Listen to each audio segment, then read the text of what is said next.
Bien, buenos días entonces. Gracias por el saludo, igualmente a todos ustedes. Hay una señorita con nombre Gaby solamente y un apellido Ant. Ya les he pedido por favor que ingresen con nombre y apellido completo, ¿no? Tal como están inscritos en el curso. Ant en inglés es hormiga, por si acaso, no creo que ese sea su apellido completo. ¿No? La señorita Gaby, si me está escuchando, complete su identificación, por favor. Tal como si Gaby antes está ahí, tienen que ingresar con su nombre y apellido completo, por favor. ¿Ya? A ver, vamos a ver. Vamos, 45 personas. ¿Listo? Bien. En las losas ya habíamos entrado a ese tema de las losas uni y bidireccionales, ¿verdad? Entonces, hay personas atrasadas todavía. Les decía que estamos en ese tema de losas nervadas, ¿no? Entonces, lo que vamos a hacer es apaguen sus celulares, no, sus celulares y sus micrófonos, por favor, ya. Hay ese retorno. ¿No? Yo los voy a poner a todos mejor, ¿ya? Entonces, ya hemos hecho la introducción de los tipos de losas nervadas, uni y bidireccionales, losas nervadas vaciadas en sitio, como se ve acá, losas nervadas con complementos, como se ve acá. La losa nervada puede ser vaciada en sitio o puede estar conformado con viguetas prefabricadas. Las viguetas prefabricadas pueden ser solo de hormigón o también de hormigón pretensado, ¿no? Esta es la técnica más usual, la más tal vez practicada en estos tiempos, ¿no? Pero antiguamente también se usaban viguetas solo de hormigón armado, ¿no? Así que tampoco no es algo que no puede existir, ¿no?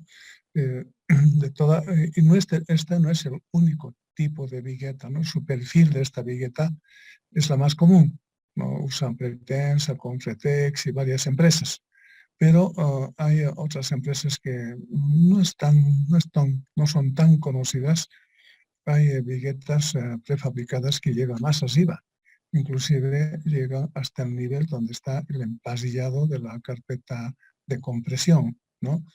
Entonces, tampoco es la única forma, el único perfil, este tipo de viguetas que estamos viendo acá, ¿no?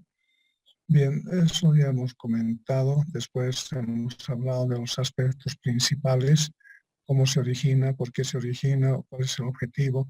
Reducir peso, hemos dicho reducir peso. Al reducir peso, ahorramos no solo en el entrepiso, ¿no? Que sería un ahorro, no, una pequeña parte del ahorro sería en el mismo entrepiso, pero los ahorros se multiplican cuando va menos carga a las vigas y de las vigas va menos carga a las columnas y de las columnas va menos carga a las zapatas. O sea, ese ahorro que aquí podamos tener se replica en los diferentes elementos que componen una estructura. Entonces, ahí está tal vez una de las principales, digamos, ventajas de la losa nervada. Es que el peso que le reducimos, esa reducción no solo se queda en la, ¿cómo se dice? En la, mm, en la losa, ¿no? En el entrepiso, sino que se repercute, se replica en los elementos que he mencionado, ¿no? Esa es la ventaja, ¿no? Y eso es lo que la ingeniería nos obliga siempre a optimizar el consumo de materiales, ¿no? Todo eso hemos hablado. Y después hemos visto también algunos aspectos relacionados con el, el cambio que se hace, ¿no? O sea, hemos dicho, una losa maciza se puede convertir en una losa nervada y tener un peso menor, ¿no? Eso está fácil de ver porque esta losa, si el ancho de los nervios es o la separación de los nuevos nervios es cada 50 centímetros, entonces fácilmente se puede ver aquí el ahorro, ¿no? Porque esta área es en peso, 50 por 12, ¿verdad? 50 por 12. Y la sección nervada, aun cuando elevado un poco más de su altura. O sea que no es siempre, como les puedo decir, no es siempre posible mantener la misma altura de la losa maciza a la losa nervada. En su búsqueda, digamos, de su equivalencia en términos de rigidez, tendremos que aumentar un poco la altura, ¿no? Pero aún así, aún con ese incremento de altura, vean ustedes el área de la losa nervada, o del perfil que forma la losa nervada, es 50 por 5 más 10 por 12, suponiendo que lo redondeamos esto a 17. 50 por 5 más 10 por 12, ¿no? Más 10 por 12. En total tenemos 370 centímetros cuadrados en esta sección. Y en esta otra, ¿cuánto tenemos? Tenemos 50 por 12. 50 por 12 es 600. Y 370 dividido entre 600 es punto 62. Punto 62. O sea que en el peso propio de la estructura, solo en peso propio, estamos economizando casi un 40% del peso propio de la estructura, ¿no? Es el peso propio de la losa, ¿no? Se está economizando más o menos en un 40%. Esa es la ventaja, ¿no? Ahora, obviamente se ha aumentado la altura para mantener, por lo menos inicialmente, la rigidez de la losa maciza en losa nervada, ¿no? La misma rigidez. Hemos sacado que exactamente sería 16,54 la altura total para que las inercias sean las mismas, ¿no? Aunque ya en la sección plenamente fisurada, la inercia crítica de la losa maciza es menor a la inercia crítica de la losa nervada, ¿no? O sea que ahí también hay un cierto ahorro, ¿no? Después hemos hablado de las alturas mínimas que debería tener una losa nervada según recomendaciones de la CI, ¿no? Según recomendaciones que podríamos decir que son válidas para Estados Unidos, porque ellos rigen, el ACI rige atrasados, Gustavo Gómez, Mauro, Cristina Lugo, Lucero Cruz, son los de siempre, ¿no? Jimmy Colque, don Jimmy, ¿de dónde aparecerá? Ruslan Sakaka, Javi Telles, todos los atrasados, a ver adentro. Un segundito, ¿dónde estamos? Participantes, ya me confunden con estos. ¿Dónde está ahora? Ya. Entonces, todo, ya. Bueno, continuando. Entonces, este es peralta recomendable según, cuando decimos según el ACI, es que es según la norma americana, ¿no? Y eso obviamente es válido en su país. Ahora, en otros países que adoptan el reglamento ACI como norma madre, ¿no? Como norma base, porque después cada país puede implementar sus propios parámetros o sus propios límites en función también de la realidad tecnológica y económica que en cada país, ¿no? Entonces, el peralte es recomendable para un elemento simplemente apoyado. Si tiene tabiquería, es ¿no? El N sobre 16. Y sin tabiquería es obviamente menos peralte, ¿no? O sea, el sobre 24. Cuando el nervio tiene un borde continuo, un extremo continuo, entonces se puede estimar la altura si hay tabiquería con el N sobre 18,5, ¿no? Y si tiene dos bordes continuos con el N sobre 21 y emboladizos con el N sobre 8. Y si no hubiera tabiquería sobre la losa, Entonces tenemos estos parámetros, ¿verdad? El ACI recomienda que si utilizamos un H mayor o igual a estos peraltes que salen de aquí, no es necesario verificar flechas, ¿no? No es necesario. Eso es una condición que plantea el ACI. Obviamente que esto es válido para cargas normales, ¿no? Para cargas que están, digamos, actuando en viviendas, en departamentos, en oficinas, etcétera, ¿no? En ese tipo de edificaciones. Si tuviésemos otros tipos de entrepisos, por decirles, por ejemplo, estacionamientos, ¿no? En un edificio, la planta baja o los sótanos o semisótanos se utilizan comúnmente para estacionar vehículos, ¿no? Aunque también hay edificios que tienen ese propósito o esa utilidad en todos sus pisos, ¿no? Son edificios construidos exclusivamente para estacionamientos, ¿no? Que pueden usar rampas de acceso de piso a piso si tienen espacio o, o pueden usar ascensores especiales para vehículos, ¿no? Alguien pregunta si hay losas prefabricadas. Claro que sí, claro que sí. Hay losas. La misma empresa que fabrica viguetas, también fabrican losas prefabricadas, pero no en su ancho total.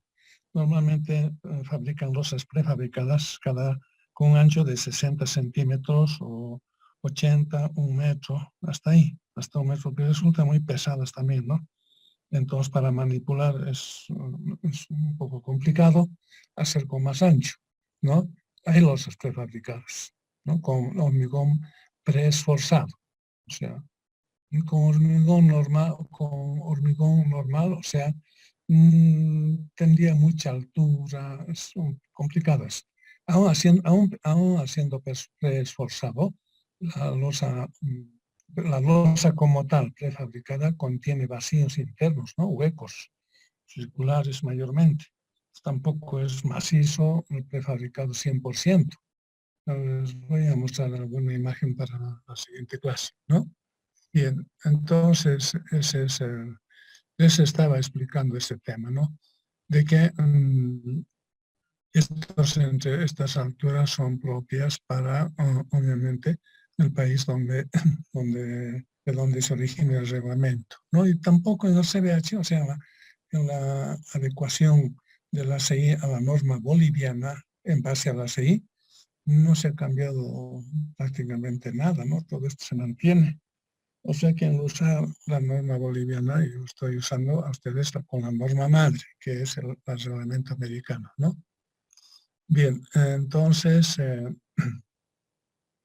les decía, estas son las alturas, y si tiene tabiquería, con esto. Si no tiene tabiquería, con este otro parámetro.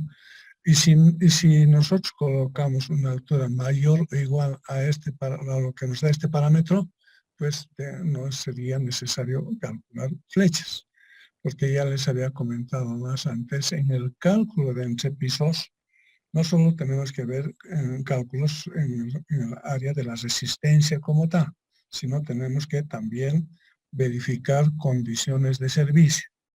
Verificar condiciones de servicio significa verificar flechas, verificar vibraciones, ¿no? Verificar fisuraciones, ¿no?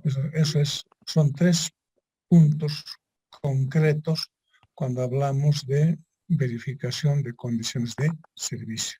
¿De qué Bueno, estamos hablando? Cierren sus micrófonos, jóvenes. Entran tarde y todavía dejan su micrófono abierto. Y conversan, no atienden, bueno, problema de ustedes. Pero no interfieran la clase. Bien. La diferencia Entre ambos radica, como dijimos, en el riesgo de fisuración de los muros o tabiques sobre la losa. ¿Por qué se pone más altura cuando tenemos muros sobre la losa? Por el riesgo de fisuración del muro, del tabique, que puede ser de ladrillo hueco, puede ser de vidrio templado, paneles, ¿no?, de vidrio templado, o paneles de vidrio catedral, etcétera, ¿no? Hay una gama ahora bastante amplia. Hay otro tipo de vidrio con alma metálica translúcida. Son vidrios especiales, claro, son más resistentes, ¿no? Son con alma, o sea, al medio del vidrio tienen una lámina translúcida que le da más resistencia, ¿no? Normalmente eso se usa para los pisos, ¿no? Cuando hay pisos de vidrio, Ahí también se utiliza bastante ese tipo de vidrio, también en paneles, obviamente. Entonces, aquí estamos comentando algo, diciendo que los muros de cerámica construidos con mortero de cemento como aglomerante son bastante frágiles, ¿no? Son frágiles y no pueden acompañar a la deformación de los entrepisos, por lo que se recomienda mayor altura, ¿no? Hay otros requisitos, hemos hablado de la separación, del ancho del nervio, de la altura, del espesor T, de la carpeta de compresión, etc. De todas armaduras mínimas, la presencia de los nervios transversales. Después hemos hablado del cálculo a flexión. El cálculo a flexión es como de una sección T cualquiera, ¿no? Después hay un tema del ancho del corte. El corte puede que tenga efecto en la losa nervada cuando no tiene estribos, ¿no? La mayor parte de los constructores, ¿no?, de las empresas constructoras, lo que intentan siempre es, ¿cómo se dice esto?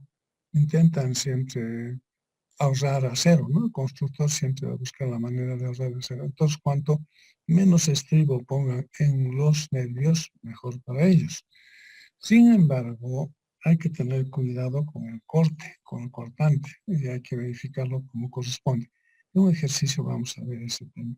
A ver, vamos a ver, ¿no? A ver, vamos a ir a ver esos temas que hemos comentado con esta losa inicialmente sencilla, ¿no?, que lo hemos modelado ya con el SAP. En la anterior clase, esta losa nervada de 4x5 lo hemos cosido con el SAP.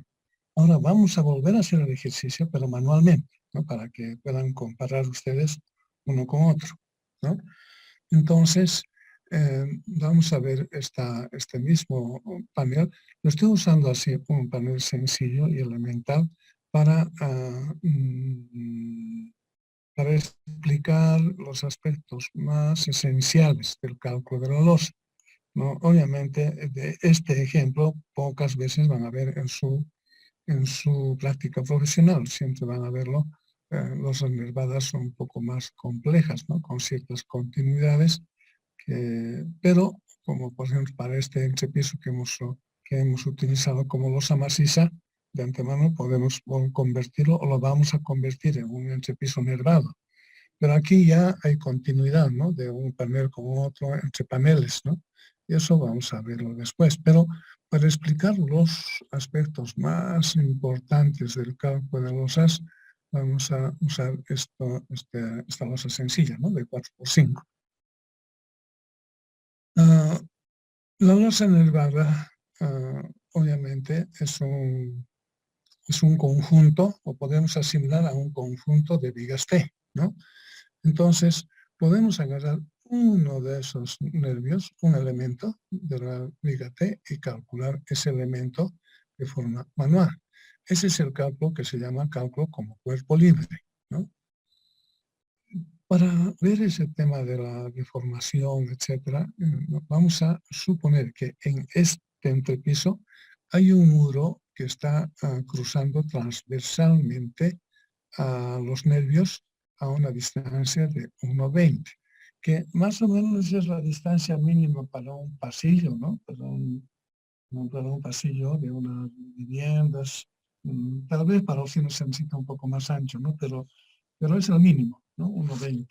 Vamos a suponer que ahí, para, para dar utilidad a este espacio como un pasillo de circulación, vamos a poner obviamente un muro. Hay también muro en la viga de borde, ¿no? Pero eso es para la viga de borde, ¿no? Mientras que este muro está pisando a los nervios. Está pisando, reitero, a los nervios. Entonces, ¿cómo se determina, cómo se calcula eso? Es parte del ejercicio, ¿no? Ahora vamos a indicar que vamos a calcular la flexión, vamos a calcular el asado principal, vamos a verificar corte, vamos a disponer de estribos si es necesario, vamos a verificar flechas instantáneas o diferidas, ¿no? Vamos a dar utilidad al aprendizaje del cálculo de flechas. Además, se debe disponer armadura en la carpeta de compresión. Ya en el perfil tipo se muestra esa armadura en la carpeta de compresión. ¿Por quién se está conformado? Por una armadura en la dirección transversal, es decir, en la dirección X, y otra en la dirección Y, ¿no?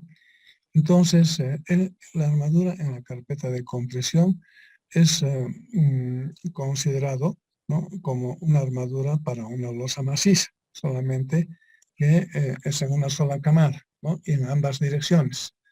Entonces, para determinar esta armadura, este empasillado en la carpeta de compresión, asimilamos lo que conocemos de losas macizas, ¿no? Entonces, esa carpeta de compresión, esta que está arriba, es una losa maciza en ambas direcciones, ¿no? Entonces, en la dirección X tiene que haber un mínimo, lo mismo en la dirección Y. En ambas direcciones la armadura tiene que ser mayor o igual al mínimo. Para cargas elevadas y cargas puntuales, no, para cargas elevadas y cargas puntuales. O sea, por ejemplo, en un garaje, ¿no?, la rueda de un vehículo puede estar asentado justo en la mitad de este espacio. Entonces ahí tenemos que tomar una carga puntual, ¿no? Estamos anticipando eso, ¿no? Para cargas elevadas y puntuales hay que verificar la armadura ASX, esta armadura que da esta dirección, ¿no?, tanto a flexión como a corte, ¿no? Hay que verificar la armadura X y hay que también verificar, obviamente, el comportamiento a flexión y el comportamiento que esta pequeña distancia va a tener al corte, ¿no? Ahora, en la carpeta de compresión, en esta losa maciza que está en la parte superior, ¿no?, en la carpeta de compresión hay que tomar en cuenta los efectos de retracción, ¿no?, y contracción del hormigón. Eso es fundamental, ¿no? Ustedes saben que hay dos fenómenos muy importantes del hormigón y más que todo se manifiesta en los elementos delgados, en cáscaras y también aquí en la carpeta de compresión. Esos fenómenos son la retracción y contracción, ¿no? Ambos producen, digamos, esta fisuración en la parte superior de la losa. Y por esa razón es que tenemos que colocar armadura mínima, ¿no? Entonces estamos explicando aquí rápidamente algo que ya conocen ustedes, ¿no? La evaporación rápida del agua excedente de la mezcla o el uso excesivo, en el caso ya de losas, ¿no?, el uso excesivo de aditivos fluidificantes ocasionan fisuras superficiales que en algunos casos puede afectar la resistencia de la losa nervada, ¿no? Por tanto, es recomendable controlar la relación agua-cemento, incrementar la armadura mínima para esa carpeta de compresión. La armadura mínima como losa sería 0.0018. Pero ¿qué estamos recomendando, ¿no? Adecuándonos a nuestro modo de construir, ¿no? Lo que estamos haciendo, recomendando, es que incremente la armadura mínima de la carpeta de compresión por lo menos en un 25%, e implementar un proceso de fraguado controlado, ¿no? Es decir, ahí es donde se fisura. Si ustedes van a ir a ver un vaciador, que van con un hormigón premezclado, ¿no? Que ahora eso es que un hormigón ya preparado, eso es el premezclado, ¿no? Ese hormigón, las empresas proveedoras tienen que tratar de hacer llegar al piso que están vaciando a través de bombas, ¿no? Desde que llegue el mixer hasta su piso pueden subir al principio un piso más, 4 metros, etc. El segundo piso también es sencillo, ¿no? 10 metros, no, perdón, 4 más 3, 7 metros, el tercer piso 10 metros, hasta ahí es bastante sencillo. De ahí, en la medida que va subiendo más pisos, la bomba de esos mixers tiene dificultades. Está en su propia bomba, ¿no? Pero ya requiere mayor esfuerzo. Imagínense 20 pisos, 20 por momento más bajo, 2,80 por piso.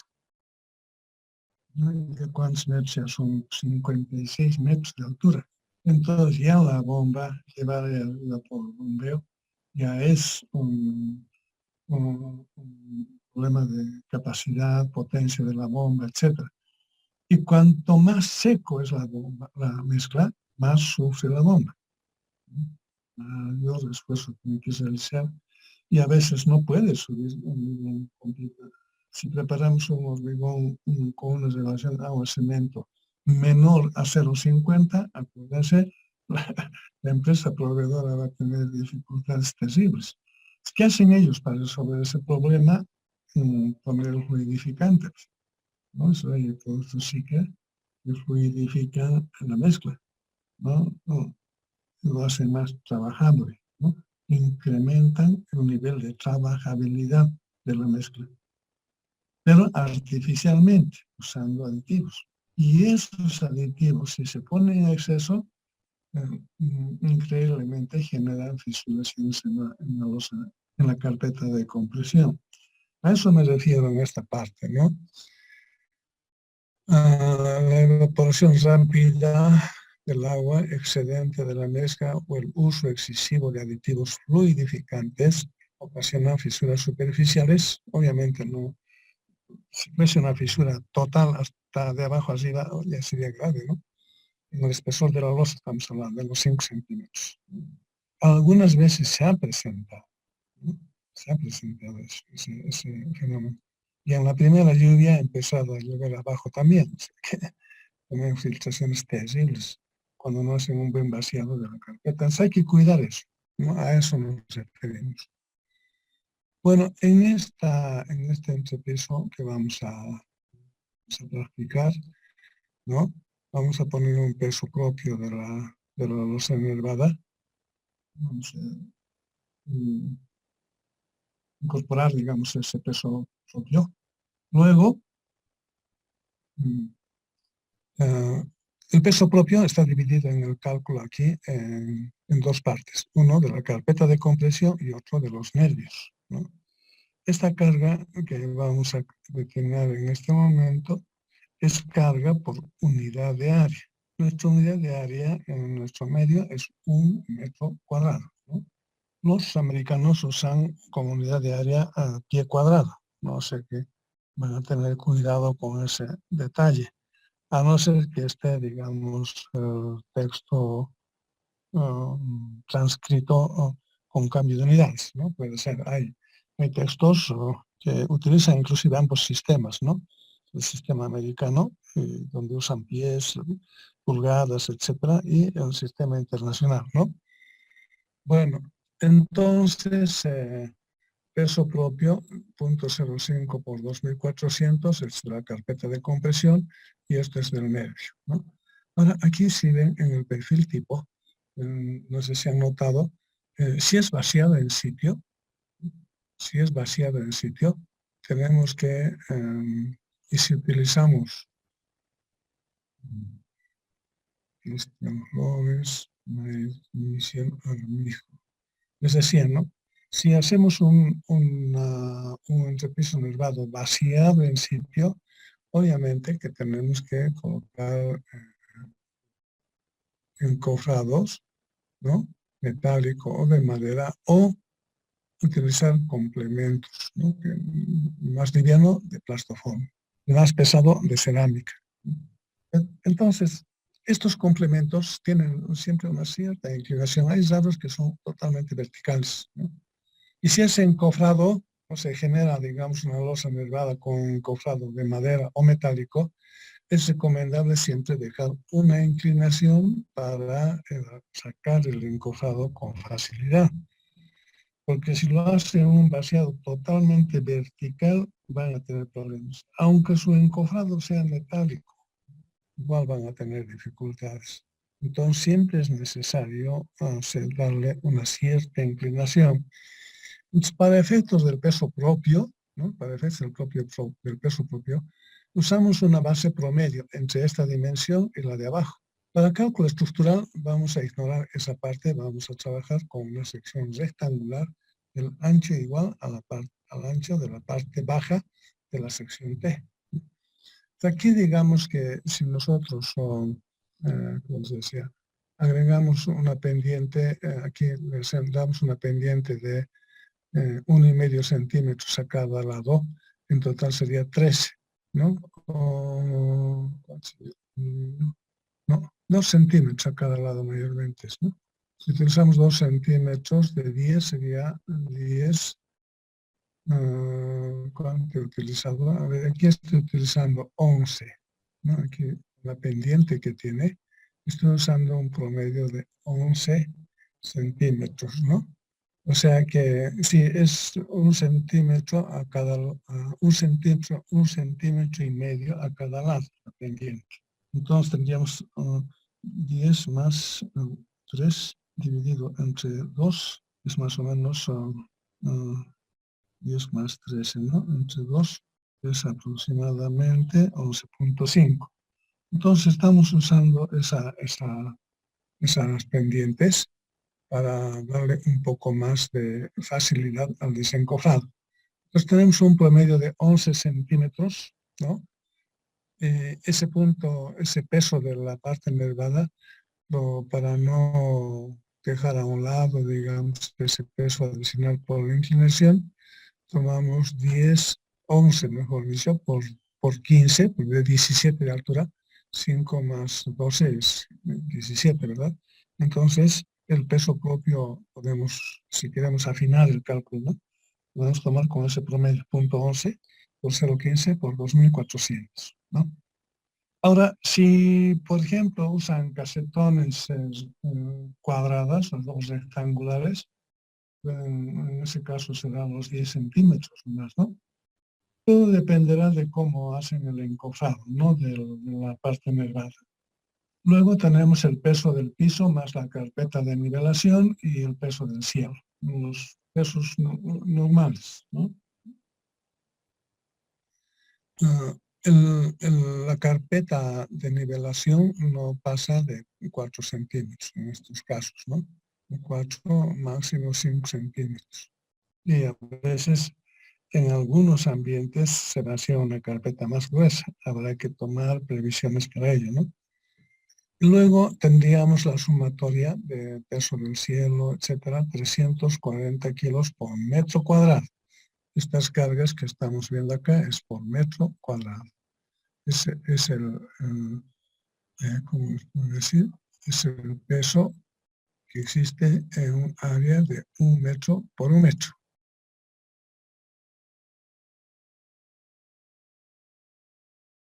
¿No? Entonces, agarramos aquí 1 metro vertical y 1 metro horizontal. Esta es la carga por metro cuadrado, ¿no? A eso nos referimos con este peso, ¿no? El peso de la losa nervada nos genera un peso de 340 kilogramos por metro cuadrado. Y tenemos una sobrecarga de 300. Ahora bien, aparte, tenemos, o adicionalmente tenemos, la carga de muro sobre la losa, ¿no? Porque así está planteado el problema. Aquí está, aquí tenemos un muro sobre la losa. ¿Qué podemos hacer al respecto? ¿No? La carga de muro sobre la losa, bueno, inicialmente hay que comentar que ese muro puede ser transversal a los nervios, como está en el ejemplo, o puede ser un muro longitudinal a lo largo de los nervios. Si es longitudinal, puede estar, digamos, a la mitad entre nervio y nervio, o puede estar directamente el muro sobre un nervio principal. Entonces, si queremos hacer un análisis más profundo sobre los muros en los entrepisos, hay que estudiarlo bajo esas dos posibilidades que podrían existir. Finalmente, el arquitecto nos ha demostrado, ¿no?, las divisiones que están preparadas para los ambientes, ¿no? Nosotros ahí ya veremos cómo adoptamos ese peso del muro. Si el muro es transversal, se puede usar una carga puntual, ¿no? Obviamente eso es lo que si este muro es transversal, como dice acá, en cada punto podemos hacer aparecer una carga puntual. Resultado del cálculo, esa carga puntual, se calcula con el peso por metro lineal y por metro de altura del muro, y eso se lo adecua, se lo ajusta con la separación entre nervios. Entonces va a aparecer una carga puntual en cada que encontremos un nervio. Aquí, por ejemplo, en esta sección o en este plano, vemos 1, 2, 3 nervios, estoy dibujando, hay más, ¿no? Estoy dibujando 3, entonces en cada punto hay una carga puntual, en cada punto de cruce entre nervio y muro podemos generar una carga puntual. Me dan un minutito, por favor.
Me estaban preguntando de la lluvia, ¿no? La lluvia ha de incrementar, pues la humedad dependerá de la magnitud, de la intensidad, perdón, de la lluvia y tienen que corregir la relación agua-cemento en la mezcla, ¿no? Por un lado. Y por otro lado, si la lluvia es muy intensa, no pararán el vaciado, pues tienen que tomar previsiones. Y pueden ver, ¿no? Evitar ese tema, ¿no? Para eso son ingenieros. Pueden ver los pronósticos del tiempo, etcétera. Ahora también la lluvia hasta cierto grado, en algunos casos beneficia al hormigón por si acaso. Siempre cuando cuando practicamos la ingeniería experimental, no la ingeniería académica, ¿no? Cuando practicamos la ingeniería experimental, nos dicen siempre, a mí me enseñó mi padre eso, que es mejor vaciar con lluvia, ¿no? No tenía en su conciencia, así de manera tal vez subjetiva, que el agua de lluvia era mejor para el hormigón. ¿No? Ese era su pensamiento, era su concepto experimental, ¿no? Él no estudió nunca ingeniería, pero era su forma de pensar, ¿no? Decía, ahora es mejor para todo, inclusive para el vaciado, ¿no? No, eh, es como, ¿no? como, como cuando en los sembradíos sucede lo mismo, ¿no? Cuando se siembra con agua de riego, eso es bien, ya, claro. Pero el agua de lluvia es mejor. Y eso está demostrado, ¿no? En el campo agropecuario, pero en el campo de la ingeniería alguien lo podría, digamos, demostrar en términos ya, químicos, físicos, etcétera. No he visto una investigación al respecto, les diré sinceramente, no he visto. Pero esa es la ingeniería experimental, la visión que tenían nuestros antecesores, los maestros antiguos, ¿no? Bien, vamos a ver las cargas por unidad de área, sobrecarga, etcétera. Tendremos problemas en internet de esta hora. Bien, tenemos, a ver, la carga por unidad de área, muro transversal, muro marginal. Habíamos hablado. Aquí hay un puntito interesante. Se puede usar una carga puntual sobre cada nervio en el caso de muro transversal o una carga distribuida equivalente, ¿no? Aquí es interesante esto ver, porque muchos se preguntan, ¿y por qué el ingeniero usa una carga equivalente? ¿No? Si el muro se va a construir exactamente a 1,20, bueno, pues tomamos carga puntual. Pero mañana pasado el arquitecto puede venir, no, el pasillo que sea a 1,50. ¿Qué pasa ahora? ¿No? Es cuando nos regimos con los números exactos, hay que recalcular pues, el, el nervio con 1,50, a ver qué ocurre, ¿no? ¿Qué pasa? Entonces, de esa forma es que hay un área un grupo grande de ingenieros que plantean siempre calcular los entrepisos con cargas equivalentes, ¿no? Ahora que ha aparecido ya programas, podemos calcular con posición fija del muro, ¿no? Como aquí vamos a hacer, por ejemplo, ¿no? Si nuestro muro es de 15 centímetros, el peso del muro, incluyendo reboques, más o menos es 230 kilogramos por cada muro, por cada metro, perdón, y por cada metro longitudinal y por cada metro de altura. En síntesis, el peso del muro con un ladrillo hueco de 15 es más o menos este peso, 230 kilos por metro, incluyendo reboques, ¿no? Si la altura del muro es 220 metros, entonces el peso de ese muro será este peso 230 por la altura del muro, o sea, sería 506 kilogramos. Entonces, ese es el peso que deberíamos tomar en cuenta, ¿no?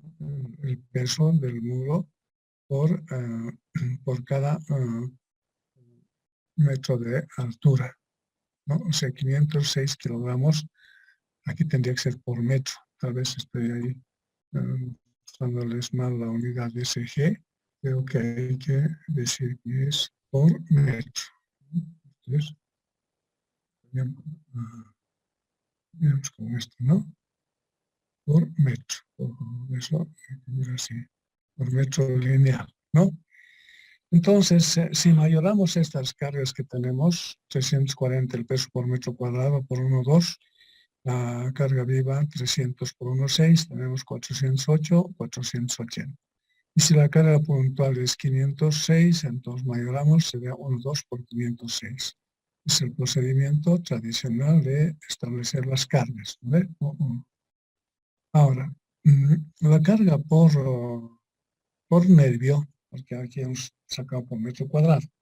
Esta carga por metro cuadrado lo convertimos en carga por nervio y multiplicamos por la separación entre nervios. Si es 50 centímetros la separación, es 408 por 0,50, etc. Las tres cargas multiplicamos por la separación y obtenemos estas cargas ya para el nervio con separación de 50 centímetros. 0,20, 0,24, 0,30 en toneladas. Y esto lo llevamos agarramos el cuerpo libre de un nervio y lo cargamos, porque estamos haciendo ese cálculo, ¿no? Cuerpo libre de un nervio. Cargamos y tenemos los momentos, el momento máximo, que en este caso está a 2.205 y ese momento tiene un valor de 1,07, ¿no? La carga mayorada es 0,44, ¿verdad? La suma de estos dos, la lineal, y la puntual es 0,80, y eso está acá en el nervio. Este es el peso del muro, ¿verdad? Y calculamos reacciones, dibujamos corte y dibujamos diagrama de momentos, y nuestro momento máximo sería 1,07. 1,07. Un segundito, tengo ahí unos animalitos que mi hija viajó al exterior y me dejó a cuidado sus dos perritos y hacen bulla de todo. Un segundito, a ver, os voy a controlar a esos jóvenes.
Bien, entonces este es el... Ahora, aquí estamos mostrando una viga simplemente apoyada. Si es viga continua, si es nervio continuo, tampoco hay problema, ¿no? Sabemos. Bueno, el momento máximo es 1,07, ¿no? Ahora aquí, antes de entrar al diseño, una pregunta les voy a hacer. ¿Cuánto sería el momento si no hubiera muro?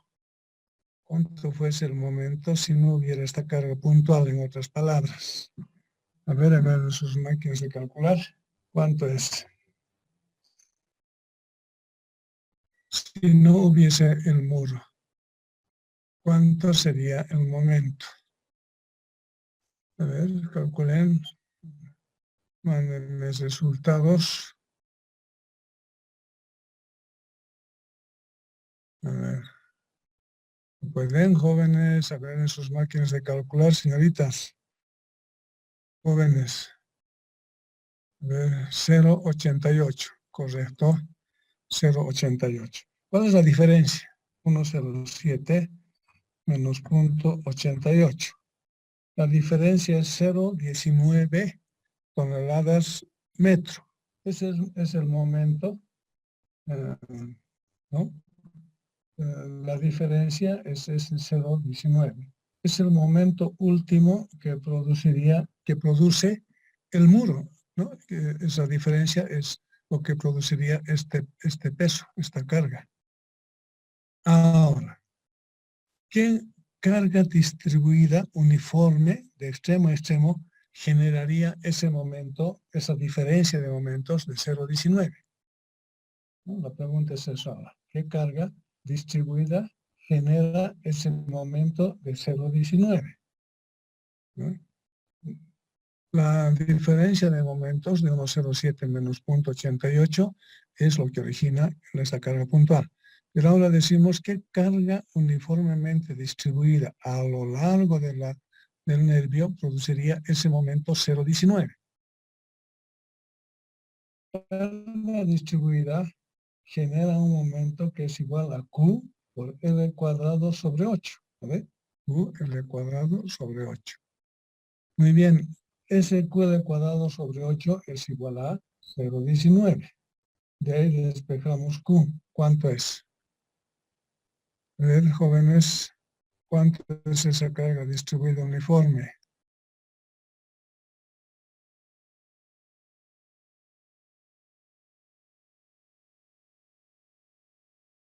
Respondan, por favor, a ver, participen de la clase, respondan.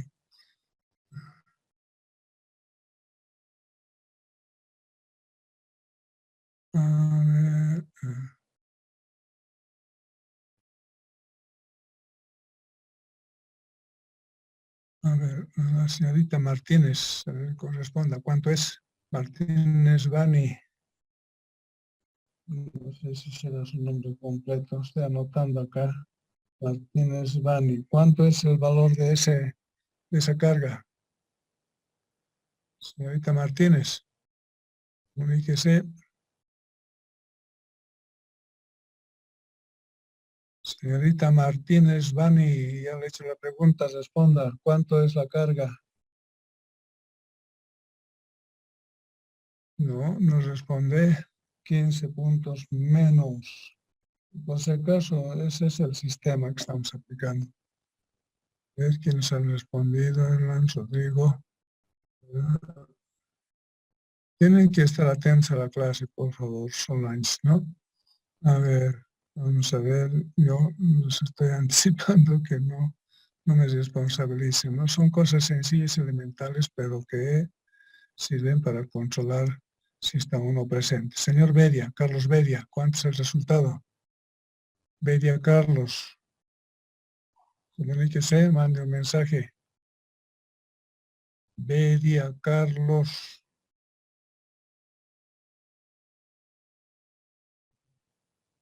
Nada. Señor Bedia Carlos, diga el resultado, ¿cuánto es? Nada tampoco. 15 puntos menos de su examen. Menos 15%, ya. Bueno. Tienen que participar de la clase, jóvenes señoritas. Si no participan, yo les voy a nomás descontar, por si acaso. Señorita Mendoza, Carolina Mendoza, responda. ¿Cuánto es QL cuadrado sobre 8? Igual a 0,19. ¿Cuánto es la carga?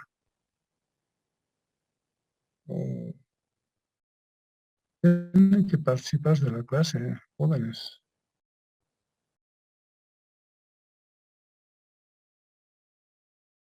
Me dan resultados completamente diferentes. 0,095. Creo que ese es el resultado, ¿no? Es 0,19 por 8, tan sencillo como eso, dividido entre 16. ¿Cuánto es la carga distribuida? 0,095 toneladas metro. Esa es la carga distribuida mayorada. ¿vale? Mayorada. Si vemos en condiciones de servicio, eso dividimos entre 1, 2. ¿Cuánto tendría que ser? 0.080. La carga Q distribuida en condiciones de servicio sería 0.080 toneladas metro, toneladas sobre metro. Si lo dividimos o si lo multiplicamos por 1000, eso sería 80 kilos por cada metro. Ahora, ¿cuánto será? Esa es carga lineal por metro. Y si fuese, y si ponemos como carga distribuida por metro cuadrado, tenemos que dividir entre 0,50, entre la separación de nervios. Resultado, 80 entre 0,5, 160 kilogramos por metro cuadrado.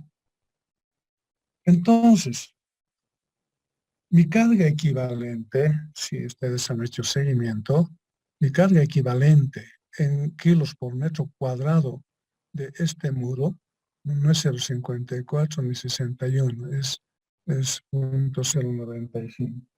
Mi carga equivalente por metro cuadrado para esta carga puntual sería 160 kilos por metro cuadrado. 160 kilos por metro cuadrado. Hagamos la prueba. 160 kilos por metro cuadrado por 0,50 por la separación de nervios es 80 kilos. Dividido entre 1000 es 0.08. Por 1,2, 0.152, 0.115. Por 4 al cuadrado entre 8. Aumento es 0.20, ¿ve?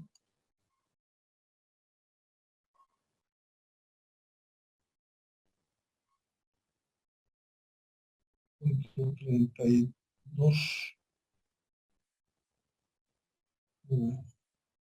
160 kilos por metro cuadrado, por 0,5, es la carga lineal, 80 kilos por metro, por 1,2, es 96, dividido entre 1000, es 0.096, ¿no? 0.096, por 4 al cuadrado entre 8, es 0.192. Ese es el momento adicional por el muro, ¿no? Entonces, estamos demostrando que si quisiéramos utilizar carga equivalente, usaríamos 160 kilos por metro cuadrado. ¿Cuáles son las recomendaciones que nos dan los así prácticos para buscar cargas equivalentes? Si son tabiquerías de espesor de 10 centímetros los muros de ladrillo hueco en lugar de 15, si son 10, la carga por metro cuadrado que nos recomienda es usar la carga equivalente, 150 kilos por metro cuadrado. Y si es un muro de 15 centímetros de espesor, nos recomienda utilizar 200 kilos por metro cuadrado como carga equivalente de muros que están sobre la losa, ¿no? Son muros como aquí está en el ejercicio, ¿no? Este es un muro sobre la losa. Entonces, esta es la demostración, podríamos decir, de ese tema de la carga equivalente en lugar de la carga puntual. Entonces, como ven, esa carga equivalente tampoco es para llenar de muros todo el entrepiso, ¿no? Es apenas para un muro. Es apenas para un muro cruzando la losa, es lo que se espera que haya en las losas normales, ¿no? Ahora, si ven que es muy denso, o sea, hay más de 2 muros ahí, tabiquería por aquí, por allá sobre la losa, entonces hay que estimar adecuadamente esa carga equivalente. O finalmente, incorporar las cargas puntuales o lineales del muro, ¿no? En el modelo, uno de los dos. Bien, está explicado eso. Ahora veamos el cálculo a flexión. El cálculo a flexión es un cálculo normal, como cualquier sección T. es momento positivo, ¿no? 1,07 el máximo, y ese momento positivo nos muestra que la parte inferior va a estar en tracción y la parte superior en compresión. Entonces tendríamos que hacer nuestros cálculos en base a esa realidad, ¿no? Arriba está en compresión. Ahora bien, el ancho, esta es una sección T, el ancho efectivo en losas nervadas generalmente es determinado por la separación entre nervios, ¿no? En los 50 centímetros. Ustedes saben que para determinar el ancho efectivo de una sección T tenemos tres condiciones. ¿No? Uno, en función de el espesor de la losa superior, ¿no? Un espesor de T. Es 16 veces T más el ancho de la viga de apoyo, ¿no? Eso nos va a dar un valor mucho mayor que 50. ¿No? Otro está en función de la distancia entre puntos de momento nulo, que en este caso sería los 4 metros. ¿no? Y otra condición está en función de la separación entre vigas. En realidad está en función de la separación libre de la losa, ¿no? Entre vigas. Pero aquí los nervios están cada 50 centímetros y la separación libre es 40, si tomamos 10 como ancho estructural. Entonces, eso es lo que prima. Lo que prima para el ancho efectivo es la separación entre nervios. Es lo que normalmente sucede en cualquier losa nervada, ¿no? Bien. Entonces, directamente ahí B sub E, el ancho efectivo es 50 centímetros. Muy bien, establecemos la ecuación de equilibrio, cociente de reducción de resistencia phi por 0,85 F'(C) por B sub E, por el ancho efectivo, por una altura A y por D menos A medios. Estamos suponiendo que la altura A de los esfuerzos de compresión a tomar en cuenta en los cálculos es menor al espesor de la carpeta de compresión. Bajo esa condición es descrita esta fórmula. De ahí despejamos A, y es 0,95.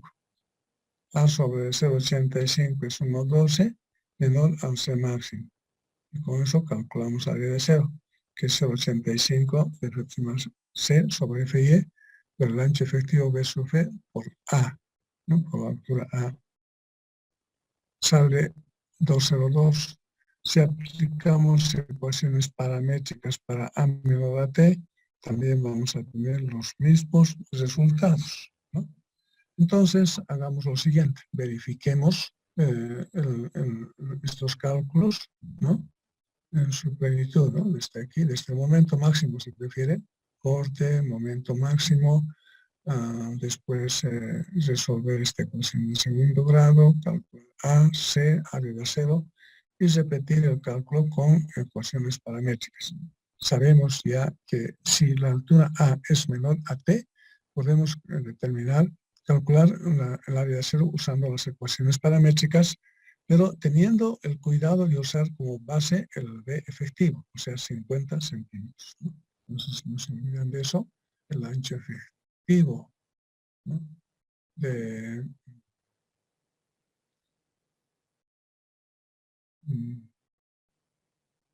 o sea, para las ecuaciones paramétricas, B minúscula, la base es igual a B sub B, igual a 50 centímetros, ¿no? Con ese cuidado. Y bien, entonces, a ver, verifiquen estos cálculos que están en esta hoja, de principio a fin. ¿Ya? Nos demos unos minutos para ello. Verifiquen, por favor.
Estamos.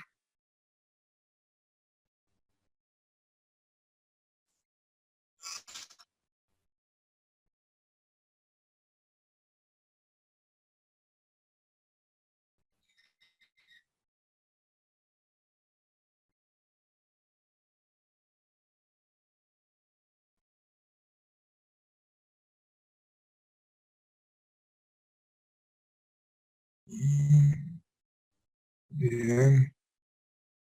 Entonces, si está verificado estos 202, encontramos que necesitamos, bueno, aspectos a tomar en cuenta en el cálculo, esto, ¿no? Que sea menor a ese máximo. Ese máximo es de acuerdo a estos materiales. ¿Dónde están los materiales? No hemos notado acá. Estoy aquí, ¿dónde están? Esos datos. ¿Dónde hemos puesto eso?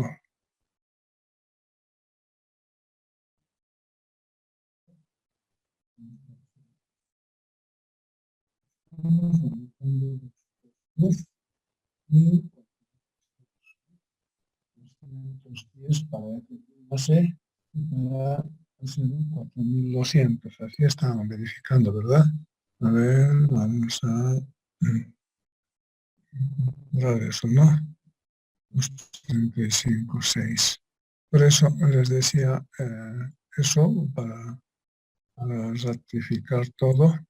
Estamos manejando insertar FQS 210 aquí. Y además FIE 4200, ¿no? Con los valores básicos. Obviamente, si aumentamos la resistencia del hormigón y del acero, va a salir otros datos, ¿no? Si, por ejemplo, tenemos hormigón 210 y acero, por decirles, 5000, entonces vamos a tener punto 85 por punto 21 dividido entre 5, ¿no ve?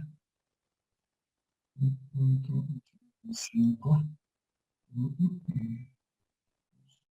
90 a unos 70 centímetros cuadrados. Reitero, si aquí tenemos un acero bastante dúctil, bastante, diríamos, maleable, que tiene apenas 4.200 kilos por centímetro cuadrado de resistencia. Los aceros Arequipa normalmente llegan con 5.000. Tomen en cuenta eso, ¿no? Y si nuestro FI es 5.000, la ecuación, el valor de A, como digo, en 210 va a ser el mismo, ¿no? Va a ser siempre 0.95. Entonces, C va a ser 1.12, no va a cambiar. Lo que ha de cambiar es el área de acero. 0.85 por 0.21 entre 5 por 50 por A es 0.95. Eso es 1.70. Eso más o menos es 2 diámetros de 10. 1.78 por 2 es 1.57, ¿no? Entonces, aproximadamente es 2 de 10, ¿no? Habrá que aumentar algo más. Entonces, ese sería el resultado del cálculo. Observen algo que sucede en estos casos. El valor de A es ni 1 centímetro, es 0,95 de centímetro. Y nuestro eje neutro está a 1.12 centímetros. De los 5 centímetros que tiene la carpeta de compresión, estamos utilizando apenas 1 centímetro. Ahora, ¿qué pasa si la fisura superficial supera ese 1 centímetro? ¿Ve? ¿Qué pasa si hay un conjunto de fisuras superficiales en su losa que tienen una profundidad de 1.12 centímetros? No estaría trabajando el hormigón, ¿verdad? Por eso es importante cuidar bastante la fisuración de las losas nervadas, de los elementos delgados. ¿no?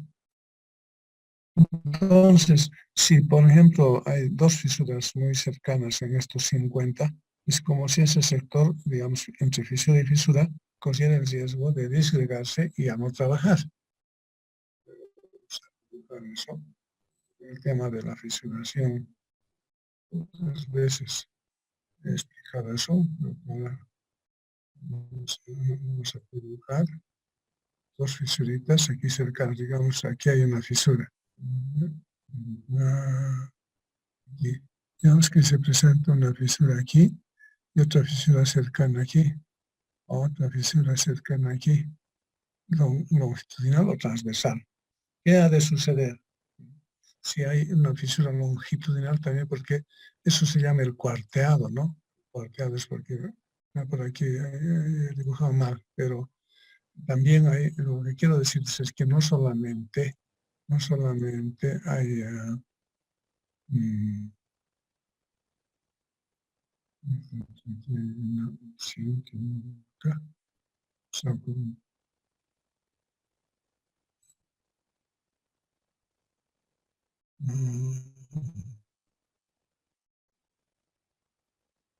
aquí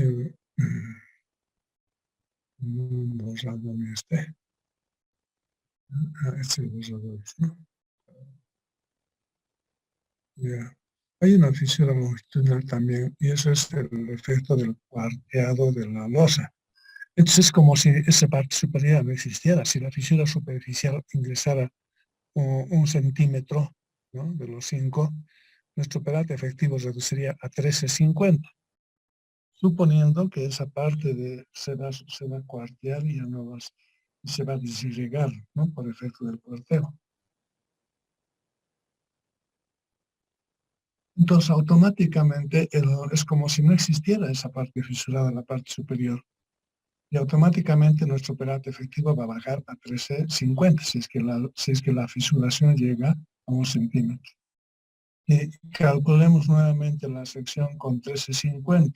No va a ser ya 13,10, ¿no? No sé, habría que hacer números. Ese es el efecto de una excesiva fisuración en la losa, en la carpeta de compresión, ¿no? Por si acaso. Ya, bien, vamos a seguir. Entonces, tanto con uno y otro método obtenemos la misma cantidad de acero, ¿no?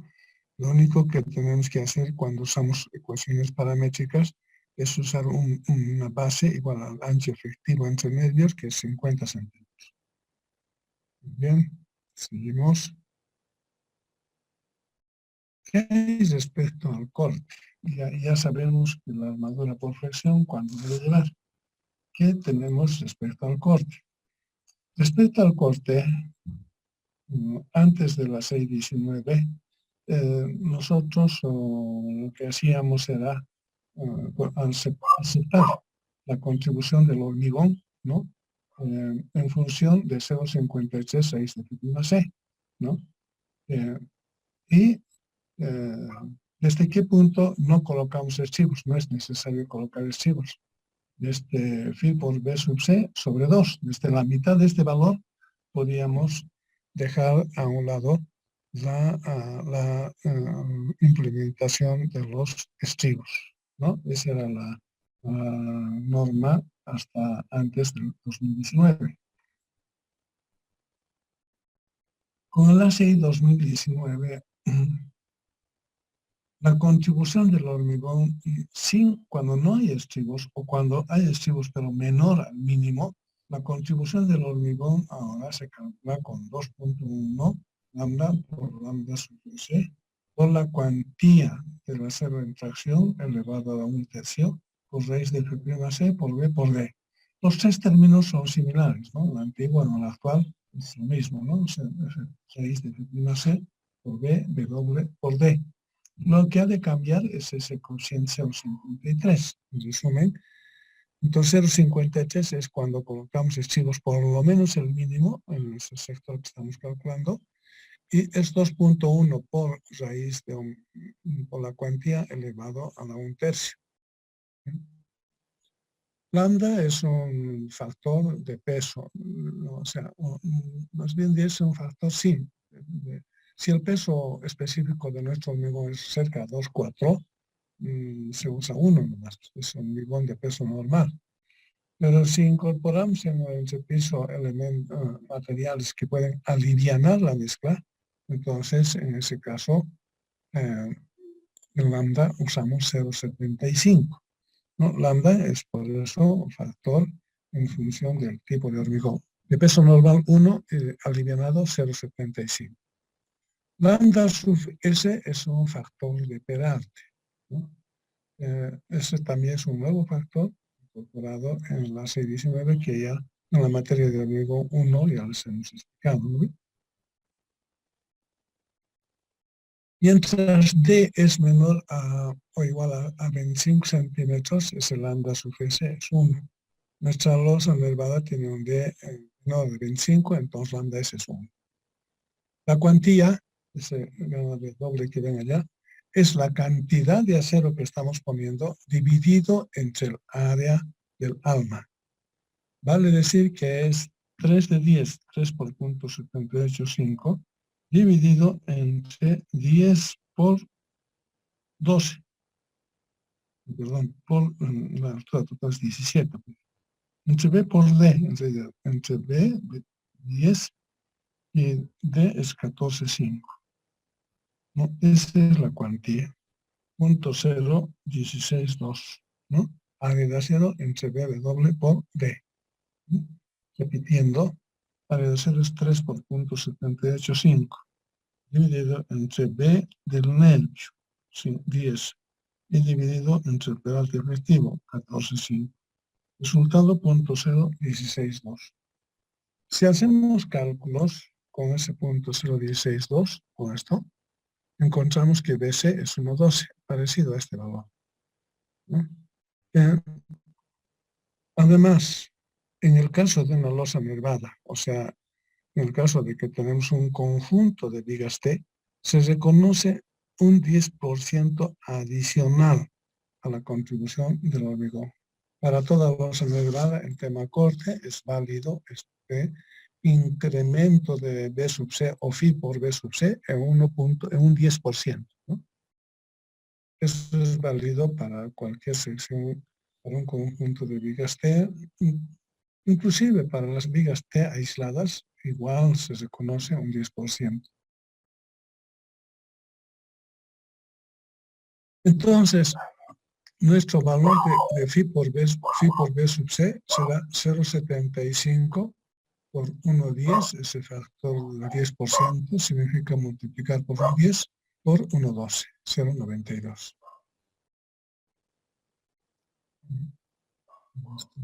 Y correctivos mínimos. Allá, aquí estuvimos, ¿no? Así. El 1,12, aquí estuvimos. Aquí es igual el cortante crítico, ¿no? El cortante crítico es igual a B sub U, ¿no? Bueno, aquí es la reacción 109. Si vemos el detalle de los cálculos, 109 es el diagrama de corte, ¿no? Es el mayor cortante. Este cortante 109 menos, tenemos que ir hacia adentro, C medios, el ancho del apoyo entre 2, más D, más el Peralta efectivo. Entonces, ese cortante crítico, está aquí, es igual a 1,09 menos 0,44 por C medios más D, Peralta efectivo. En total tenemos 0,97, ¿no? 0,97. Pero este valor de 0,97, ¿no? Es un poquito mayor al phi por B sub C, ¿no? ¿Cuánto? Porque phi por B sub C es 0,92. ¿No? Entonces excede un tanto, pero ese pequeño exceso de B sub C nos obliga a colocar estribos, ¿no? Colocar estribos mínimos. Entonces los estribos mínimos tienen que estar obviamente dispuestos con la separación máxima permitida por el ASI. Ahora, ahí yo hago una disgregación, ¿no? Me aparto un poco de lo que dice el ASI en relación a los estribos mínimos. En un conjunto de vigas T, no es necesario siempre poner la separación máxima de medios. ¿No? Es suficiente trabajar con 0,85 del peralte efectivo, ¿no? Eso está demostrado experimentalmente y también desde un punto de vista, como les diría, físico-mecánico, está demostrado que la separación se puede en los esmeraldas, en algunos casos se puede extender hasta un 0,85 del peralte efectivo, ¿no?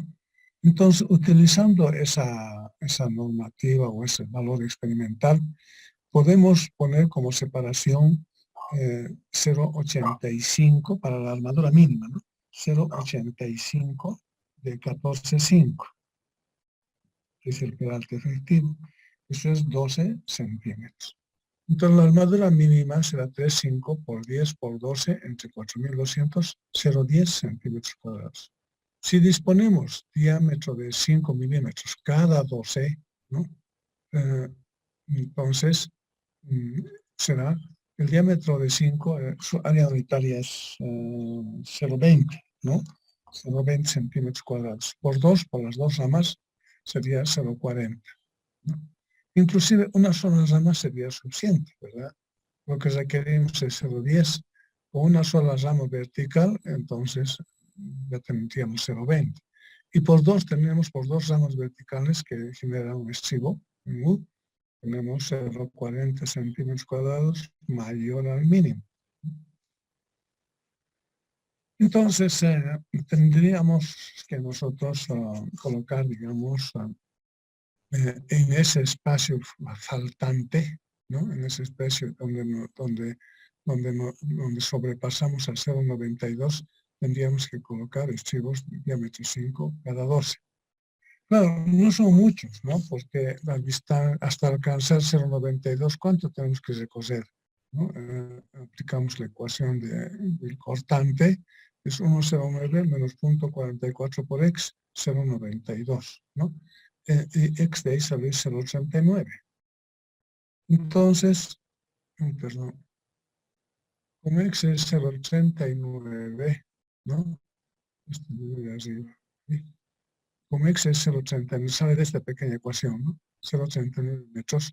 Quiere decir que a partir de 0,89 ya no necesitaríamos colocar estribos, ¿no? A partir de este valor ya no se requiere colocar estribos ni mínimos ni nada, porque eso es la contribución simple directamente del hormigón. Ahora, estribos constructivos siempre tiene que haber. Tampoco podemos vaciar una losa como si fuese una losa más completamente maciza, ¿no? Sin ningún estribo, ¿no? Recuerden que en una losa maciza, todo el ancho que tomemos en cuenta contribuye al corte. Si estamos calculando por metro de ancho, 1 metro contribuye al corte. Pero en nuestro caso no es así, ¿no ve? Nuestros nervios están cada 50 centímetros, entonces por 1 metro, ¿no? Por 1 metro total contribuirían 2 nervios, pero de 10 por 14,5. Entonces reduce bastante, digamos, la contribución del hormigón a nervar, ¿no? Y bueno, en algunos casos se va a presentar sectores donde realmente hay que calcular y disponer estribos según orden, ¿no? En este caso, desde el eje hasta 0,39 tendríamos que colocar estribos. ¿Cuántos estribos? Creo que pasen de 2, ¿no? 12 más 12, 24, 12 estribos.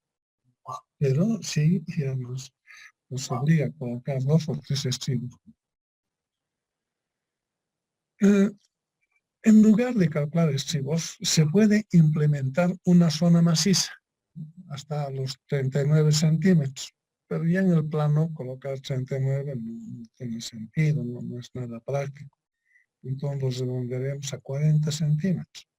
¿Qué queremos decir con esto? Que en lugar de colocar estribos, dice, en lugar de colocar estribos en este sector, ¿no?, podemos más bien esa parte vaciarlo como si fuese una losa maciza. A eso llamamos, ¿no? Se puede implementar una maciza, en este caso, aproximadamente de 40 centímetros. O sea, a partir de 40 hasta la viga es una losa maciza, ¿no? Esta parte es a partir de este punto, es macizo, y a partir de ahí hacia adentro recién empieza la losa nervada.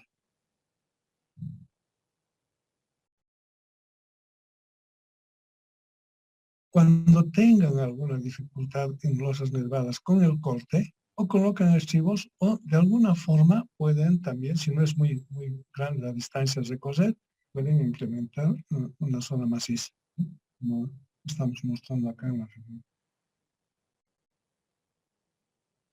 ¿Cuánto contribuye al hormigón la zona maciza? Aplicamos, no va a tener estribos, ¿no? Aplicamos la ecuación del cortante para elementos sin estribos o con estribos menores al mínimo, ¿no?, en función de lambda y lambda sub S. Entonces, repetimos el cálculo y obtenemos 269.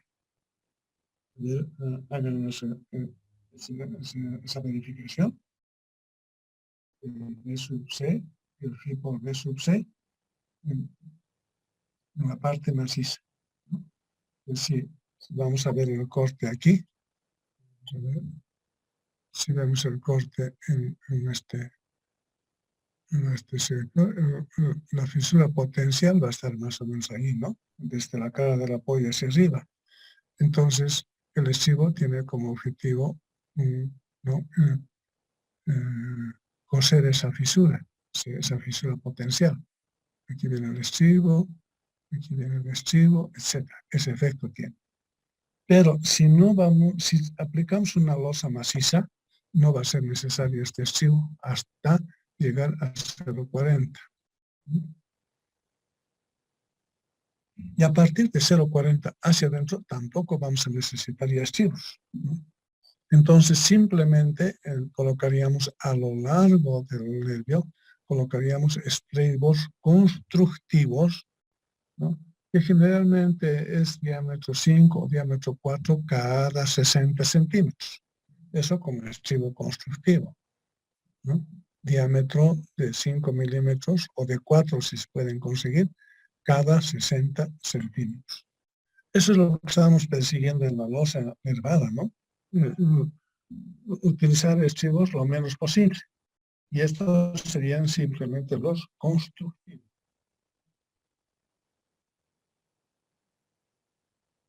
Pero en losas nervadas, esto es obviamente para pisos normales, ¿no? Como decía hace rato, para pisos de viviendas, oficinas, así, ¿no? O locales comerciales también se puede poner, aunque en locales comerciales la sobrecarga en varias áreas sería mayor o igual que 500 kilos, o no, 400 kilos por metro cuadrado. Entonces, esta técnica de la zona maciza, aquí estoy mostrándolo claramente para que ustedes lo tomen en cuenta en su proyecto también, pues que puede darse esta necesidad de aplicar zona maciza en su proyecto.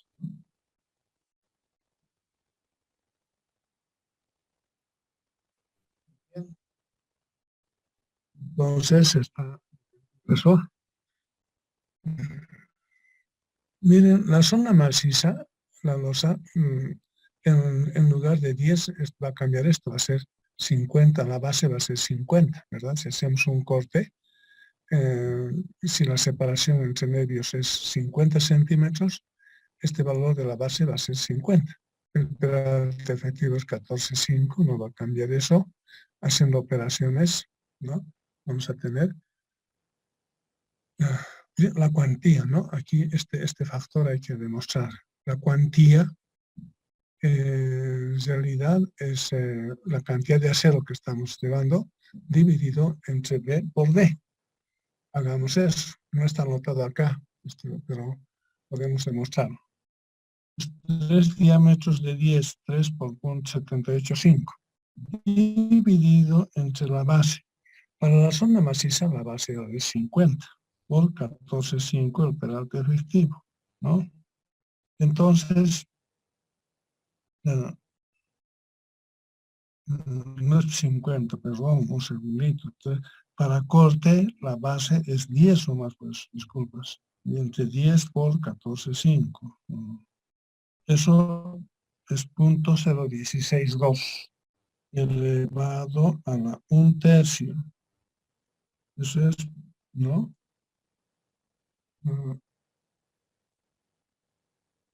¿Dónde estamos?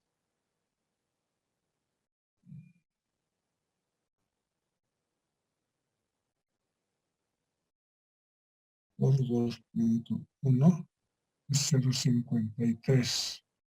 Ya.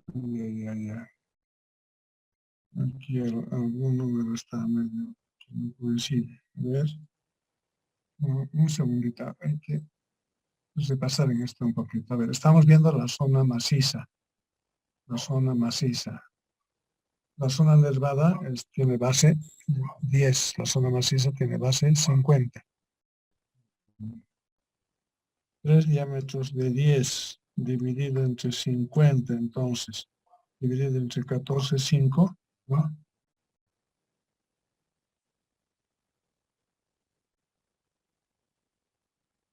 Elevado a la 1/3, es 0.1481, que está allá, ¿no? 0.1480.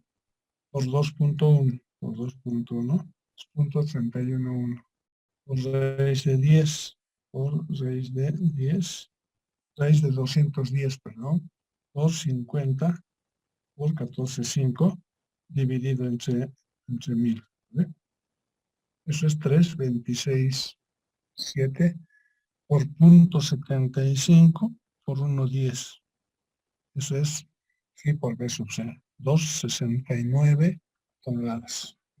Entonces la zona maciza, como ven ustedes, tiene un aporte, la contribución del hormigón de la zona maciza tiene un aporte de 2,69 toneladas. ¿No? ¿Y cuánto era el cortante crítico?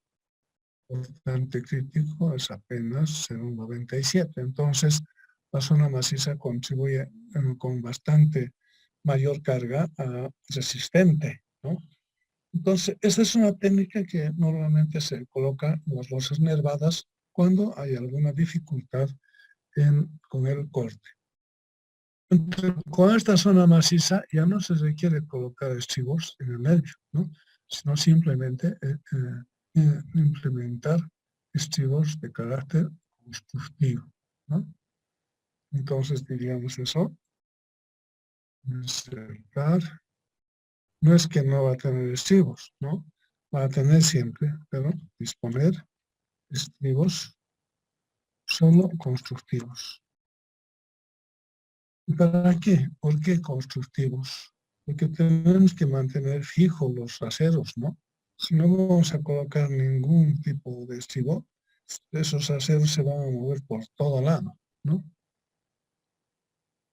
Los diámetros 5 cada 60 centímetros, ¿no? Eso sería cada 60. Cada 60. Esa es la conclusión que en este caso podemos tener, ¿no? Bien, luego hay que ver el tema de las flechas, ¿no? Flechas. Las flechas es una obligación calcular en las losas nervadas, ¿no? Porque han visto ustedes que se reduce la inercia, ¿verdad? De la losa nervada. Se reduce la inercia y obviamente que esa reducción de inercia incrementa la flecha. Ahora, para compensar eso, aumentamos la altura. Pero para no verificar flechas, ¿qué altura deberíamos tener? Vamos a irnos a ver esas alturas recomendables. Aquí creo que está. Si es 4 metros la distancia eje a eje de nuestros nervios, ¿no? Y está simplemente apoyado, con tabiquería la altura del nervio debía tener ln sobre 16. ln es la luz libre. De 400 centímetros menos 25, porque la luz libre es de cara a cara de apoyo. Las vigas son de 25 centímetros de ancho. Entonces la luz libre sería 375, dividido entre 16. ¿Cuánto debería ser la altura total de nuestros nervios? Para no calcular flechas, 23.4 centímetros. ¿De acuerdo a esta recomendación de la ACI? Nuestra altura con tabiquería sería 24 centímetros. Ahora estamos en problemas. Hemos tomado, ¿no? Hemos tomado solamente 17. Y eso es cierto, ¿no? O sea, si hay un nudo ahí, esos 17 centímetros podría afectar al muro en cuanto a deformación se refiere. La deformación va a originar fisuras en su muro, ¿no? Y inclusive esto es tomando en cuenta flecha instantánea. Porque si tomamos además la flecha diferida, esta altura va a ser un poco mayor inclusive. Ese es el gran defecto de las losas nervadas, ¿no? Su flecha, su deformación. Ahora, regresando al ejercicio, hemos visto que no es suficiente. Los 17 centímetros no es suficiente para satisfacer esa exigencia de la CI. Por lo tanto, obligatoriamente tenemos que ir a verificar flechas. Está incorporado en el proceso de cálculo el control de flechas. Si utilizamos la última fórmula de la CI, la inercia, uno de los cambios que ha habido es la inercia efectiva, ¿verdad? Ya no usamos la fórmula de Branson, sino esta otra inercia. Es igual a la inercia crítica sobre 1 menos 0,67 de alfa al cuadrado por 1 menos beta. Alfa es la relación entre momento crítico y momento solicitante. Beta es la relación entre la inercia crítica y la inercia gruesa de la sección. Entonces tenemos que calcular varios aspectos. Primero, el tema de la inercia gruesa, ¿no? Luego la inercia crítica. Luego el momento crítico. Esos valores ya no lo tengo explicado acá, lo van a calcular ustedes, ¿no? Van a tener que detener ustedes, pero rápidamente podemos hacer un repaso. A ver, demostraremos que la inercia gruesa es 7619. ¿No? ¿Cómo calculo la inercia gruesa? A ver, un rápido repaso. Aunque ustedes tienen, ¿no? sus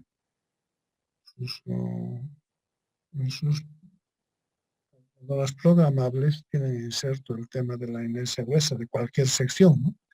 A ver, revisen eso. Verifiquen la inercia gruesa de esta sección que estamos utilizando es igual a ese valor 7619. Ahora veanlo rápidamente.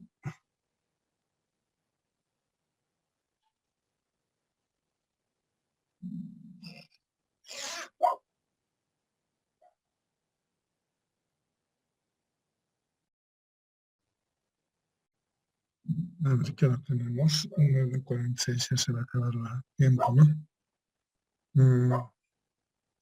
A ver, les voy a dejar esto como tarea para el día jueves, que verifiquen estas inercias, ¿no? La inercia efectiva, la inercia gruesa, y calculen la flecha como tal, ¿no? Entonces diremos eso, completar los cálculos, hasta obtener el valor de la flecha, ¿no? ¿No? Vamos a poner entonces Es que esto hay que mover aquí, insertar el texto.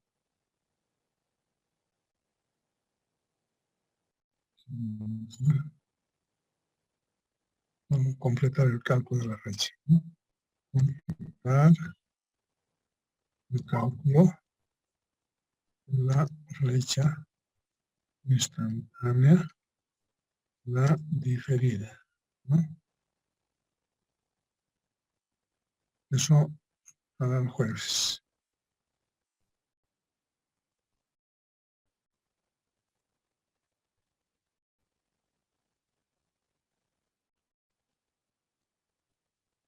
Muy bien. No se olviden de eso, por favor, completar el cálculo de ambas flechas. Ya han llevado la materia del nivel 1, ahí está todos los pasos que se siguen para calcular flechas instantáneas y flechas diferidas, ¿no? La flecha diferida van a calcular un tiempo de 5 años, ¿no? La flecha diferida, en otras palabras, a tiempo infinito, ¿no? La flecha diferida a tiempo infinito. Entonces, eso les dejo como tarea para la siguiente clase, ¿no? No se olviden que voy a consultar a algunos, ¿no? Y si no responden, ya saben que tienen su descuento. Una larga lista ya de deudores. Hay que reducir su nota del primer parcial. Bueno, seguiremos. Vemos hasta aquí, digamos, estamos mencionando o explicando el cálculo de la fecha de realizado manualmente, ¿no? Con con un procedimiento que es bastante práctico y sencillo. Ese mismo procedimiento podemos extender a una losa de entrepiso, ¿no? Aquí decimos cálculo de la losa nervada continua en un entrepiso usual, ¿no? Un entrepiso usual es como hemos utilizado al explicar la losa maciza. Aquí también vamos a hacer lo mismo. Normalmente la losa maciza seguía, la losa nervada en la orientación de los nervios seguía en función de la menor luz, ¿no? Ese es un criterio más práctico que se puede dar para ¿cómo se dice esto? Para determinar la dirección de los nervios. Entonces, como les decía, es siempre preferible, en este caso, ¿no? Colocar los estribos en la dirección Y. Bueno, tal vez debería haber hecho simplemente una raya nomás, ¿no? Es decir, este sería muy grueso, un nervio. Aquí estaría otro nervio. Aquí habría otro tipo de nervio. Y aquí habría otro nervio hasta allá. Fíjense, la dirección de los nervios lo estamos dibujando en la dirección más corta, 4 metros frente a 5 es menor, entonces en esa dirección tienen que ir los nervios. Sería lo más aconsejable. Poner en dirección contraria se puede, sí, se puede, pero no es aconsejable en este caso. El primer criterio que nos justifica esta orientación es la relación de luces. Aquí horizontalmente de columna a columna es 5 metros y ya les había comentado eso otra vez, ¿no? Y en la dirección Y es 4 metros. ¿En qué porcentaje se va a incrementar la deformación? Si es carga distribuida en función de la relación de luces a la cuarta. Y eso, la otra vez dijimos que si ponemos losas nervadas en esta dirección X, vamos a necesitar mayor peralte. Que obviamente 50 para 5 metros, 17 centímetros de altura de losa nervada es muy poco. Muy poco.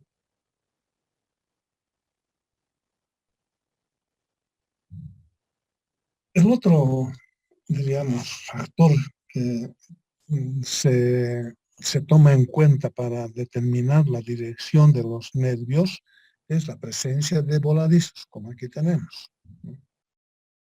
El voladizo tiene que tener un nervio longitudinal, así, que cubre el volado, ¿no? Ah,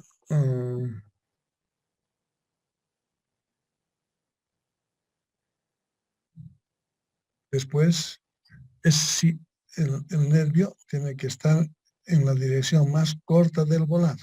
Eso es lo aconsejable. Si ponemos nervios, como alguna vez veo en alguna obra, nervios longitudinales al volado, es un error. Porque se va a deformar, van a tener algunas dificultades con ese voladizo.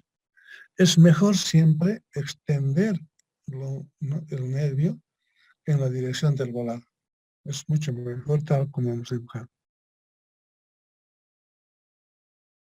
Entonces, los cálculos se harían, digamos, con cuántos cuerpos libres. Este que va desde este apoyo aquí, aquí y cubre el voladizo. El otro nervio sería este de acá, que simplemente cubre el voladizo hasta llegar a este punto, porque esto está ocupado por la escalera. Y finalmente, el otro nervio sería este de acá, que es igual, ¿no?, a estos otros. Entonces, en realidad, bajo la metodología última, tendríamos que calcular simplemente dos tipos de nervios, ¿no? Este nervio N1, ¿no? Este sería el nervio que le vamos a llamar nervio, perdón, N1. Este sería los nervios N2, ¿no? N2, ¿no? Y sería esto.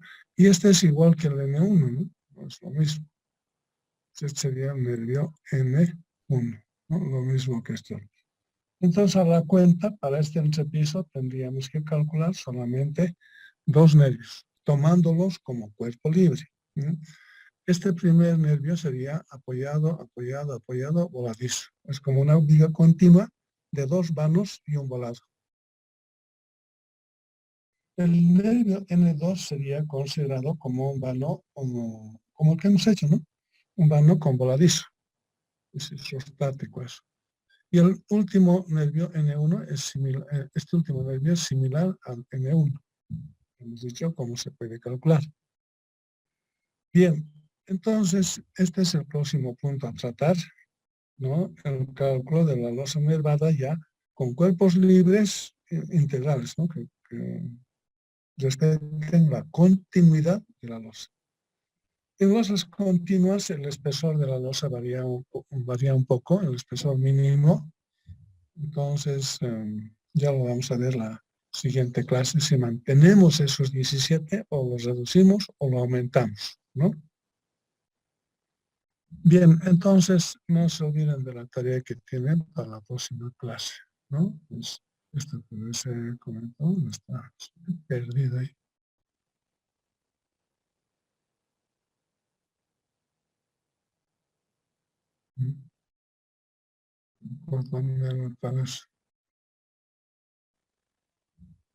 Ya, bueno, pero ya está explicado todo. Entonces, lo que les terminamos acá la clase pidiéndoles que hagan la tarea que les he dicho. Esto no todavía, ¿no? Sino simplemente control de flechas, ¿no?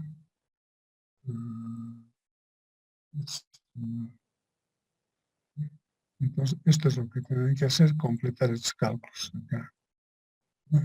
Completar estos valores y determinar la flecha instantánea y la flecha diferida a un tiempo de 5 años. Bien, gracias por su atención. Creo que hemos terminado el material que correspondía a esta clase.